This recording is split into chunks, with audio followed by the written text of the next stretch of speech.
আসসালামু আলাইকুম। আশা করি সবাই ভালো আছেন। আমাদের মধ্যে অনেকেই আছি, বিশেষ করে যারা সেলফ স্টাডি করি, তারা অনেক সময় বুঝতে পারি না যে একটা অধ্যায়ের কি কি পড়তে হবে এবং কোথা থেকে পড়া শুরু করতে হবে। অর্থাৎ একটা পড়াশোনার জন্য একটা ধারাবাহিকতা বজায় রাখতে হবে। একটা অধ্যায় পড়তে গেলে আপনাকে একটা ধারাবাহিকতায় পড়তে হবে। আপনি পড়াশোনার সময় যদি একটা ধারাবাহিকতা বজায় না রাখেন, তাহলে দেখবেন যে যেটা আপনি পড়তে যাবেন সেটা আপনার কাছে কঠিন মনে হবে, সেটা অর্থগুলো বুঝতে পারবেন না। এই জন্য আপনাকে একটা ধারাবাহিকতায় যদি পড়তে থাকেন, তাহলে দেখবেন যে একটা অধ্যায় খুব সুন্দর করে উপভোগ করে পড়তে পারবেন এবং খুব ভালো করে আয়ত্ত করতে পারবেন। তো একটা অধ্যায় শুধু মুখস্থ করলে হবে না, সেটা বুঝে বুঝে পড়তে হবে।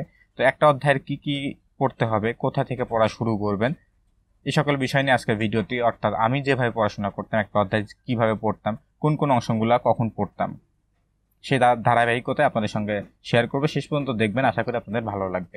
একটা অধ্যায় যখন আমরা পড়তে যাই, তো অনেকে আমরা এরকম করি যে প্রথমে ধারাবাহিকতা যেটা দেওয়া আছে আমাদের বইতে, থেওয়া বা কথোপকথন বা সংলাপ যেটা দেওয়া আছে, তো এখান থেকে পড়া শুরু করি। তো দেখা যায় এখান থেকে পড়া শুরু করলে অনেকগুলো শব্দ অর্থ আমরা জানি না। পড়তে গিয়ে দেখা যায় যে এগুলো আমাদের অজানা থাকার কারণে পড়তে ভালো লাগে না, অর্থাৎ পড়ায় মন বসতে চায় না। তো এভাবে যদি পড়তে থাকেন, বইয়ের যে ধারাবাহিকতা দেওয়া আছে, প্রথমে সংলাপ, এরপরে শব্দকোষ, এভাবে যদি পড়তে থাকেন, তো দেখবেন অনেকটা সময় লাগবে আপনার, এবং এই প্রত্যেকটা অংশ আপনি বুঝবেন না, না বুঝে আপনাকে মুখস্থ করার মতো মুখস্থ করতে হবে। তো শুধু মুখস্থ করলে হবে না, প্রত্যেকটা অংশ কিন্তু আপনাকে বুঝে বুঝে পড়তে হবে।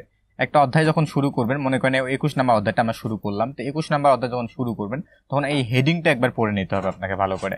তো সাং সাইনুন গসল থোয়াজুল কেও, টেবিল সাজানোর বিষয়টাকে সাহায্য করব, তো এরকম একটা হেডিং থাকবে। ওই হেডিংটা পড়তে হবে। কেন পড়তে হবে? হেডিংটা পড়লে আপনি সেই অধ্যায়ের বিষয়গুলো নিয়ে জানতে পারবেন যে অধ্যায়টা কি নিয়ে কথোপকথন থাকতে পারে। তো এই অধ্যায়ের একটা যে প্রাথমিক যে ধারণা, সেই ধারণাটা এখান থেকে আপনি পাবেন। এরপরে পাঠের যে উদ্দেশ্য আছে, এখান থেকে আপনাকে পড়তে হবে। তাহলে এই অধ্যায়তে কি কি বিষয় আমাদেরকে পড়তে হবে, এখান থেকে একটা ধারণা পাবো। তো এইগুলো দেখার পরে আমরা শব্দকোষে চলে আসবো। অর্থাৎ ওই শব্দকোষ 1, এই শব্দকোষ পড়ার সময় অবশ্যই উপরে থাকা যেটা দেওয়া আছে সেটা কিন্তু অবশ্যই পড়তে হবে। অনেক সময় কিন্তু দেখা যায় যে 2-3টা শব্দ তুলে দিয়ে তখন বলে যে এই শব্দগুচ্ছটা কি নিয়ে কথা বলা। তখন এগুলো যদি ভালোভাবে পড়ে থাকেন, তাহলে তখন সেই প্রশ্নগুলো উত্তর খুব সুন্দর করে দিতে পারবেন।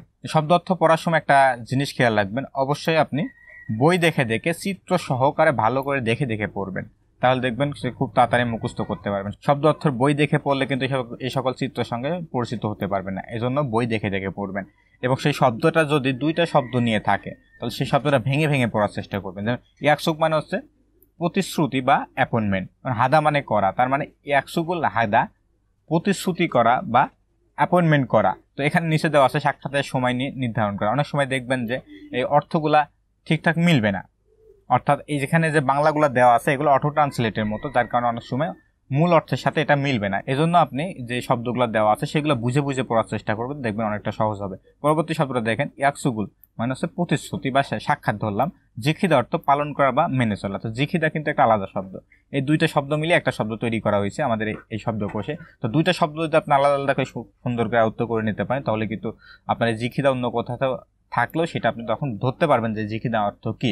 এবার দেখেন অগিদা, অগিদা অর্থ ভঙ্গ করা। তো এখানে ইয়াকসুগুল অগিদা অর্থাৎ প্রতিশ্রুতি বা সাক্ষাতের প্রতিশ্রুতি ভঙ্গ করা। তো 2টা শব্দ একসাথে এভাবে না পড়ে একটু ভেঙে ভেঙে পড়েন। যদি সেই শব্দটা ভাঙার মতো অবস্থায় থাকে, 2টা শব্দ মিলে যুক্ত একটা শব্দ হয়, তাহলে অবশ্যই সেই শব্দটাকে ভেঙে পড়বেন। তাহলে দেখবেন যে এটা বুঝতে সুবিধা হবে, যে শব্দটা কিভাবে তৈরি হয়েছে সেটাও সহজে বুঝতে পারবেন। তো এভাবে শব্দগুলো পড়ার পরে নিচে দেখবেন প্রত্যেকটা অধ্যায়তে এরকম কিছু সেন্টেন্স দেওয়া থাকবে। তো সেন্টেন্সগুলো দেখার সময় সেন্টেন্সগুলোতে আগে দেখে নেবেন যে কোন শব্দটা আপনার অজানা আছে। মনে করেন মান্নাস সহ, এটা আপনার অজানা আছে। তো এই মান্নাস সহ যে মূল শব্দটা, সেই শব্দটা আপনাকে মার্কিং করে এখানে লিখে রাখেন, অথবা এখানে বাংলাটুকু লিখে রাখেন। বাংলাটুকু লিখে রেখে শব্দগুলো মুখস্থ করেন। তো পড়ার সময় কখনোই কেউ একটা পেজ শেষ না করার পরে পরের পেজে কখনোই যাবেন না। একটা পেজ যখন পড়া শেষ হবে, তখন আপনি পরবর্তী পেজে যাবেন। অর্থাৎ কোনো পেজ স্কিপ করে পরবর্তী পেজে যাবেন না। যদি সেই পেজটা প্রয়োজন না পড়ে, পড়ার প্রয়োজন নাই এমন যদি থাকে, তাহলে সেটা পড়ার প্রয়োজন নাই। তবে পড়ার প্রয়োজন মতো থাকলে অবশ্যই সেটা আপনাকে শেষ করে পরবর্তী পেজে যাবেন। তাহলে দেখবেন যে বইটা আপনার কাছে পড়তে, অর্থাৎ ওই অধ্যায়টা পড়তে খুব মজা লাগবে, এবং প্রত্যেকটা শব্দ, প্রত্যেকটা সেন্টেন্স খুব ভালো করে বুঝে বুঝে পড়তে পারবেন।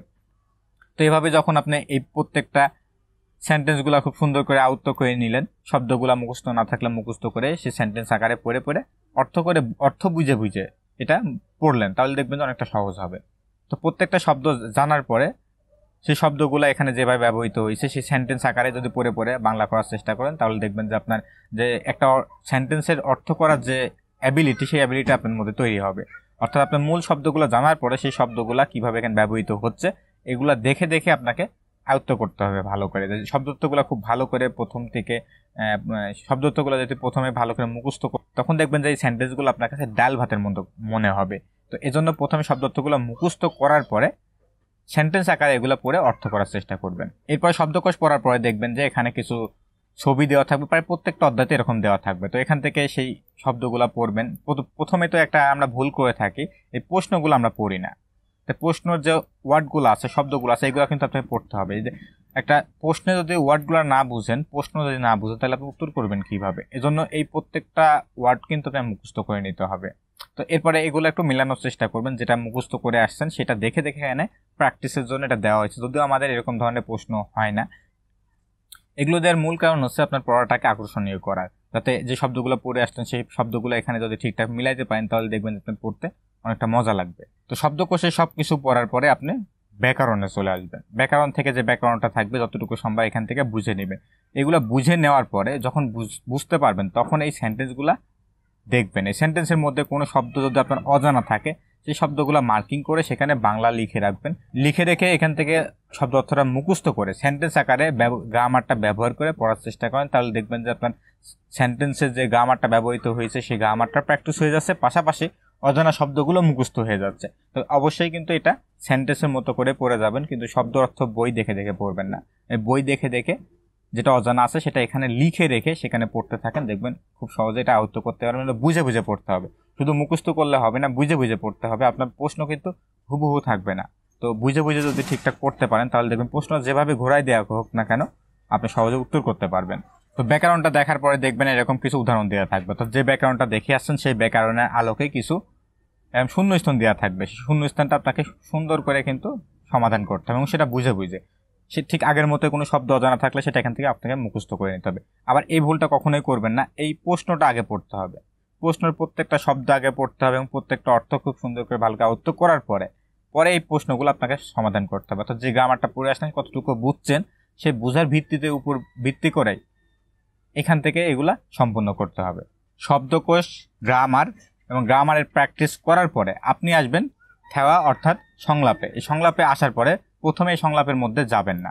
সংলাপের মধ্যে না গিয়ে এই পাশে দুই পাশে যে টিকা দেওয়া থাকবে এই টিকাটা আপনাকে আগে ভালো করে পড়ে নিতে হবে। মনে করেন এই টিকাটা ভালো করে পড়ে নিলেন, বুঝে নিলেন, তারপরে এখানে কোনো শব্দ অজানা থাকলে সেটা দেখে নেবেন। তারপরে এখান থেকেও ঠিক এটা দেখে নেওয়ার পরে অজানা শব্দগুলো মুখস্থ করে নেবেন এবং এই সংলাপ পড়তে আসবেন এগুলো শেষ করার পরে। তাহলে দেখেন এখন এখানে যে টিকাটা ব্যবহৃত হয়েছে এই টিকাটা যদি আগে পড়ে আসছেন বিদায় এখন আপনার কাছে অনেকটা সহজ মনে হবে। এই যে গ্রামারটা পড়ে আসছেন আগে পড়ে আসছেন বিদায় এইটা আপনার কাছে এখন অনেকটা সহজ মনে হবে। এবং এখানে যে শব্দগুলো আছে দেখবেন অনেকটা শব্দ আপনি মুখস্থ করে ফেলছেন, কারণ শব্দকোষ পড়ে আসছেন। সেই শব্দকোষের আলোকেই কিন্তু এই কথোপকথনটা আছে। যদি আপনি এটা না করতেন, যদি কথোপকথন থেকে আপনি আমাদের বইতে যেভাবে ধারাবাহিকতা দেওয়া আছে কথোপকথন থেকে শুরু করে শব্দকোষ, ব্যাকরণ এভাবে যদি পড়তে চান তাহলে দেখবেন যে এই যে কথোপকথন আছে এটা পড়তে গিয়ে অনেক শব্দ দেখবেন হোঁচট খাবেন, তখন দেখবেন আপনার পড়াতে যে মনোযোগটা আছে সেই মনোযোগটা থাকবে না। এজন্য ওই শব্দ অর্থগুলা, গ্রামারগুলা দেখে আসার পরে এখান থেকে আবার শুরু করবেন আপনার শব্দগুলা, কোন কোন শব্দ আপনার অজানা আছে। মনে করেন এই শব্দটা আপনার অজানা আছে, তাহলে মার্কিং করেন। মার্কিং করে এখানে দেখেন বাংলার মধ্যে থেকে খুঁজে পাচ্ছেন কিনা, যদি না পান শব্দ অর্থর বই থেকে অর্থাৎ গুগল ট্রান্সলেট থেকে দেখে মার্কিং করে এখানে উপরে পেন্সিল দিয়ে লিখে রাখেন। ঠিক প্রত্যেকটা এভাবে মুখস্থ করার পরে এখন এটা 3-4 বার ভালো করে পড়েন। ভালো করে পড়ে অর্থ বোঝার চেষ্টা করেন। যদি প্রথম দিকে অর্থ বুঝতে সমস্যা হয় তাহলে এখানে বাংলার সাথে মিলিয়ে মিলিয়ে নিয়ে পড়ার চেষ্টা করেন। এরপরে বাংলা ছাড়া নিজে নিজে পড়ার চেষ্টা করেন, অর্থ করার চেষ্টা করেন। যখন দেখবেন যে ঠিকঠাক হয়ে গেছে তখন আপনি এখান থেকে ট্র্যাকটা প্লে করে ওটা 2-3 বার শোনেন এবং সেটা শোনার সঙ্গে সঙ্গে অর্থ করার চেষ্টা করেন। দেখা হলে সেটা শোনার পরে পজ করে নেন, পজ করে নিয়ে সেটা শুনে অর্থ করার পরে আবার প্লে করে দিয়ে সেন্টেন্সটুকু আবার এভাবে অর্থ করেন। এভাবে আয়ত্ত করতে থাকেন, দেখবেন একটা অধ্যায় আপনাকে খুব একটা কঠিন মনে হবে না। ঠিক এই ধারাবাহিকতাতেই দ্বিতীয় যে পাঠটুকু থাকবে অর্থাৎ শব্দকোষ 2, ব্যাকরণ 2 এবং কথোপকথন 2 এই ধারাবাহিকতায় শেষ করে আসবেন। শেষ করে আসার পরে আপনি হোয়ালদং যেটা আছে অ্যাক্টিভিটি, এটা কিন্তু পড়তেই হবে। অনেকে কিন্তু আমরা এটা পড়ি না। অনেক সময় দেখা যায় কি এই হোয়ালদং অ্যাক্টিভিটি থেকে কিন্তু অনেক সময় শূন্য স্থান আকারে প্রশ্ন দিয়ে দেয়, অথবা লিসেনিং এর মধ্যে এই ছোট ছোট শব্দগুলো ঢুকাই দিয়ে একটা লিসেনিং বানায় ফেলে। এই যে হোয়ালডং অ্যাক্টিভিটি আছে, আপনি যেটা পড়ে আসছেন এই অধ্যায় থেকে, পুরো অধ্যায়টা যতগুলো জিনিসগুলো পড়ে আসছেন এই পর্যন্ত, সেই সকল শব্দ নিয়ে, সেই সকল গ্রামার নিয়ে এই হোয়ালডংটা তৈরি করা হয়েছে। তো প্রথমের দিকে দেখবেন একটা উদাহরণ দেওয়া থাকবে এবং পরবর্তীগুলোতে আপনাকে ওইটার মতো করে বানাতে হবে। তো প্রথমটা তো পর্যন্ত দেখে দেখেই করেন, এটা দেখে নিলেন, তো এটার আলোকে পরবর্তীগুলা বানাতে হবে আপনাকে। এগুলা বানানোর মতো অ্যাবিলিটি যদি তৈরি করতে পারেন তাহলে দেখবেন আপনার পরীক্ষা অনেক ভালো হবে। পরীক্ষা নিয়ে আপনাকে টেনশন করতে হবে না, ভালো একটা রেজাল্ট করতে পারবেন। তো হোয়ালডং অ্যাক্টিভিটি এটা কিন্তু অনেক গুরুত্বপূর্ণ। আমরা অনেকেই কিন্তু এটা বাদ দিয়ে চলে যাই, অর্থাৎ একটা অধ্যায়ের কোনো কিছু বাদ দেওয়া যাবে না। আবার এটা পড়তে গিয়ে যদি কোনো শব্দ আপনার অজানাও থাকে তাহলে সেই শব্দ কিন্তু আপনাকে মুখস্থ করে নিতে হবে। অনেকে কিন্তু এটা করেই থাকি আমরা, আর করি আসলেই করি, অনেকেই করি, সব ম্যাক্সিমামই করি, যে এইগুলা পড়ি না। যেমন বগি অর্থ উদাহরণ, সরম অর্থ মতো, ইয়াগি হে বুঝেও কথা বলে দেখুন। তো এই শব্দগুলোও কিন্তু আপনাকে মুখস্থ করতে হবে। অর্থাৎ একটা অধ্যায়ে যা কিছু আছে প্রত্যেকটা জিনিসই আপনাকে মুখস্থ করতে হবে। হোয়ালডং অ্যাক্টিভিটি শেষ করার পরে ওই অধ্যায়ে থাকা জংব অথবা মনোয়া তথ্য এবং সংস্কৃতি যেটাই থাকুক না কেন সেই শব্দগুলো সুন্দর করে আগে মুখস্থ করে নেবেন। মুখস্থ করে নেওয়ার পরে ঠিক যেভাবে প্যাসেজের মতো দেওয়া আছে সেভাবে রিডিং পড়ার মতো পড়েন, এবং যে শব্দগুলো যেহেতু আপনি মুখস্থ করে ফেলছেন তাহলে দেখবেন যে এখন আপনার এটা পড়তে অনেকটা সহজ হবে এবং অর্থটা খুব সহজে করতে পারবেন। যদি অর্থ কোথাও করতে সমস্যা হয় তাহলে সেই বাংলা সহযোগিতা নেন। তো বাংলা সহযোগিতা না নেওয়ার জন্য আপনাদেরকে সাজেস্ট করব নিজে নিজে অর্থ করার চেষ্টা করেন, ভুল হলেও অর্থ করেন, তাহলে দেখবেন যে অর্থ করার যে দক্ষতা বাড়বে আপনার। এই অর্থ করার দক্ষতা যত বাড়াইতে পারবেন আপনি পরীক্ষায় তত ভালো করতে পারবেন। এই জন্য প্রথম থেকে এই উদ্যোগটা নিয়ে নেন যে প্যাসেজ পড়ে পড়ে সেটার অর্থ করার দক্ষতা বৃদ্ধি করার জন্য আপনাকে বেশি বেশি রিডিং পড়তে হবে, বেশি বেশি শব্দ অর্থ পড়তে হবে, এবং গ্রামার একটা সেন্টেন্স পড়লেই কিন্তু অনেকটা গ্রামার প্র্যাকটিস হয়ে যায়। যেমন দেখেন এখানে উইল রুল যেটা আছে এটা একটা গ্রামাটিক্যাল টার্ম, এ একটা গ্রামাটিক্যাল টার্ম, নুন দেও একটা গ্রামাটিক্যাল টার্ম, ওল একটা গ্রামাটিক্যাল টার্ম, ইটা একটা গ্রামাটিক্যাল টার্ম। তো একটা সেন্টেন্সের মধ্যে দেখবেন 4-5টা গ্রামার আছে। তো সেন্টেন্সটা যখন পড়বেন তো প্রত্যেকটা গ্রামার যদি একবার আপনি রিভিউ করেন, জানা জিনিসটাও যদি থাকে তাও আপনার যদি একবার দেখে আসেন তাহলে দেখবেন যে গ্রামারগুলো খুব সুন্দর করে প্র্যাকটিস হয়ে যাচ্ছে এবং খুব সহজে দেখবেন এটা আপনার মনে থাকবে, সহজে ভুলবেন না। এই জন্য আপনাকে বেশি বেশি প্র্যাকটিস করতে হবে। অনেকেই কিন্তু আমরা জঙ্গ তথ্য বাদ দিয়ে চলে যাই, পড়ি না, কিন্তু আপনার পড়ে দিতে হবে। অনেকে আবার এমন করে একটা অধ্যায়ে শব্দকোষ পড়ি, শব্দকোষ পড়ার পরে পরের অধ্যায়ে গিয়ে আবার শব্দকোষ পড়ি, এক সপ্তাহ পর এসে আবার এই অধ্যায়ে গ্রামার, এগুলা না করে একটা অধ্যায় ধারাবাহিকভাবে যদি পড়ে যান তাহলে আপনার জন্য ভালো হবে। কিন্তু শব্দ অর্থ আজকে পড়ে গেলেন, কালকে আবার দেখাচ্ছ অন্য একটা অধ্যায় শব্দ অর্থ পড়লেন, তৃতীয় দিন আবার এই অধ্যায়ের ব্যাকরণ পড়তে আসছেন, তাহলে দেখবেন যে আপনার এই অধ্যায়গুলা ধারাবাহিকতা না থাকার কারণে আপনার বুঝতে সমস্যা হবে, পড়তে বেশি সময় লাগবে এবং পড়ার প্রতি যে আগ্রহটা এটা আস্তে আস্তে হারাতে থাকবে। এই জন্য একটা ধারাবাহিকতা বজায় রেখে পড়তে থাকেন, দেখবেন ভালো কিছু করতে পারবেন। তথ্য সংস্কৃতি শেষ করার পরে আপনাকে প্রশ্নগুলা পড়তে হবে। আমাদের বইতে যে প্রশ্নগুলো আছে সেই প্রশ্ন প্যাটার্নগুলা খুব সুন্দর করে আয়ত্ত করে শব্দ অর্থগুলাও আগে মুখস্থ করতে হবে, যে শব্দ অর্থগুলো জানা নাই। তারপরে সেগুলো উত্তর না দেখে নিজে নিজে সেটা উত্তর করার চেষ্টা করবেন, এবং এটা চেষ্টা করবেন যেদিনকে অধ্যায়টা পড়বেন তারপরের দিনকে অধ্যায়টার সমাধান করবেন। অর্থাৎ মনে করুন আপনি আজকে 21 অধ্যায় পড়ছেন, তাহলে 21 অধ্যায় সমস্ত কিছু শেষ করার চেষ্টা করবেন। সমস্ত কিছু শেষ করার পরে যে প্রশ্ন সেকশনটা আছে প্রশ্নটা সমাধান করবেন কালকে যদি সমাধান করতে যান তাহলে দেখবেন যে আগের দিন যে শব্দগুলো পড়ছেন পরের দিন সেই শব্দগুলো কতটুকু মনে আছে। এজন্য উত্তরগুলা পরের দিন দেখার চেষ্টা করবেন। উত্তরগুলা দেখলেন, অর্থাৎ মনে করেন 21 অধ্যায় উত্তরগুলা দেখলেন, উত্তরগুলা করার পরে এখন আপনি 22 অধ্যায় শুরু করেন। সে 22 অধ্যায় আগের ধারাবাহিকতায় পড়ার পরে পরের দিন গিয়ে 22 অধ্যায়ের প্রশ্নগুলো এবং 23 অধ্যায় শেষ করবেন। এভাবে শেষ করতে থাকেন, তাহলে দেখবেন একটা অধ্যায় পড়তে খুব ভালো লাগবে এবং অধ্যায়টা খুব সুন্দর করে বুঝে বুঝে পড়তে পারবেন। একটা অধ্যায় আমি যেভাবে পড়তাম ধারাবাহিকভাবে আপনার কাছে তুলে ধরছি, যে প্রথমে কোন অংশটা পড়তাম এবং ধারাবাহিকভাবে কোন অংশটা শেষ করতাম। তো এভাবে কিন্তু আমি পড়াশোনা করে আমি প্রিপারেশন নিচ্ছি। তো আপনারা এভাবে চেষ্টা করতে থাকুন, আশা করি ভালো কিছু হবে।